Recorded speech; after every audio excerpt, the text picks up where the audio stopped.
สบายดีไอ้น้องเนาะสาว PCP เนาะผู้ที่มีใจมักฮักเกี่ยวกับปืนลมอัดลม PCP เนาะโดนแล้วเนาะที่เฮาบ่ได้เฮ็ดวิดีโอลงช่อง YouTube เนาะมื้อนี้เฮามาเฮ็ดวิดีโอลงช่อง YouTube มื้อนี้เฮาสิมาเว้าเกี่ยวกับปืน MC เนาะตัวนี้เป็น MC นะค่าเด้อตัวนี้เป็น MC งานใช้งอนปี2025เนาะตัวนี้แม่นเฮาใส่ถังจะเป็นถังเนาะถังอลูเนาะก้นถังอลูก้นตัดเนาะเล็กตัวนี้มันจะเป็นเล็ก8แหวนลูกค้าเด้อแล้วก็เรานี่เป็นเราเนาะเรายาว50เซนเก็บเสียง3เทคตัวนี้จะเป็นสีดำเนาะถ้าเฉพาะเรามันเนาะเขาจะมี2รุ่นเนาะให้ลูกค้าเลือกมันมีเนาะ TK กับ XM8 เนาะแล้วก็มี10เกียวแล้วก็12เกียวแล้วแต่ลูกค้าจะเลือกเนาะส่วนกล้องจะเป็นกล้อง Recovery เนาะลูกค้าเนาะกล้อง Recovery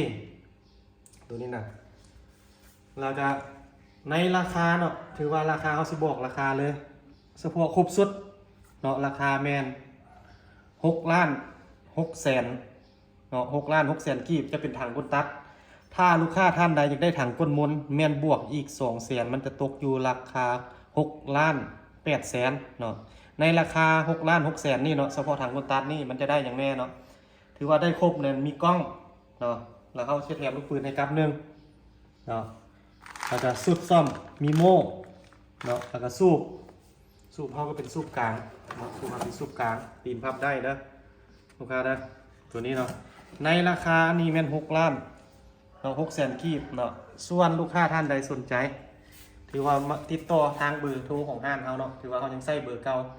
02091972575เนาะอันนี้เป็นเบอร์ทางห้างเขาเนาะถือว่าราคาแม่นได้ตามนั้นเนาะถือว่าปืนบอกนี่ก่อนเขาสิส่งให้ลูกค้าแม่นเขาจะเทียบลมเทียบหยังให้ทักแน่เนาะถือว่ามันลมโบหัวโบหยังเนาะแล้วเขาจึงส่งจึงฝากตัวนี้มันจะเป็นวาล์วปรับในเป็นวาล์วแซดพันเนาะให้ลูกค้าเข้าใจเด้อวาล์วแซดพันตัวนี้เนาะถือว่าถ้าลูกค้าต้องการเนาะให้เขาละประกอบถือว่าเป็นวาล์วปรับนอกเวลาวาล์วปรับนอกกับปรับในมันเป็นรุดเลื่อนกัน2 แสนบ่ต่างอย่างกับถังเนาะถังก้นมนกับถังก้นตัดหั่นถ้าลูกค้าสิให้เอาใส่วาล์วปรับนอกแม่นลูกค้าต้องได้เพิ่มให้เอาอีก2 แสนอันนี้แม่นราคาถ้าลูกค้าท่านใดสนใจเนาะถือว่าติดต่อทางเบอร์ห้านเขาได้แนะนำไปในเบื้องต้นหั่นเนาะถือว่าเขาสิเว้าตื้มเกี่ยวกับการฝากเครื่องของห้านเขาฝากเครื่องของห้านเขาที่ผ่านมาลูกค้าหลายคนได้ถามเขาเนาะว่าการฝากเครื่องเป็นอะไรฝากทางขนส่งบ่เขาสิขอเว้าอยู่ในซ่องเขาเลยเด้อถือว่าเครื่องเขาบ่สามารถฝากทางขนส่งได้เนาะเขามีแต่ฝากรถเมล์เนาะเขาแจ้งเบอร์โทรเจ้าของรถเมล์และป้ายรถเมล์แล้วลูกค้าต้องได้โอนถ้ากรณีลูกค้าบ่เชื่อใจหรือว่าบ่มั่นใจเขาแม่นให้ลูกค้ามานัดรับเครื่องอยู่นครหลวงเขาสามารถให้กวดเครื่องก่อนจ่ายเงินได้เนาะนอกจากนี้ทางห้างเขายังมีเนาะถือว่ามีสุดเนาะสุดยิงเนาะทางลมพร้อมวาล์วตัวนี้จะเป็นวาล์วเนาะเป็นวาล์วปรับนอกเนาะบนปรับลมเพิ่มลมเนาะหรือว่าเพิ่มความแรงดันของมันฮะแม่นอยู่นี่ในสุดนี่เนาะถือว่าจะเป็นถังเนาะกับวาล์วแม่นเขาขายอยู่ราคา1 ล้าน6 แสนกีบเนาะเป็นสุดถังพร้อมวาล์วเนาะตัวนี้จะเป็นวาล์วปรับนอกเนาะถ้าลูกค้าท่านใดสนใจเนาะเฉพาะแต่วาล์วเขาก็มีขายเนาะเฉพาะแต่วาล์วแม่นล้าน2 แสนกีบ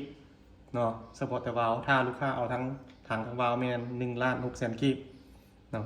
อันนี้คือกันอันนี้แม่นถ้าอันนี้แม่นเขาสามารถฝากทางขนส่งได้เนาะถ้าลูกค้าท่านใดเอาเนาะเขาสามารถฝากทางขนส่งเนาะ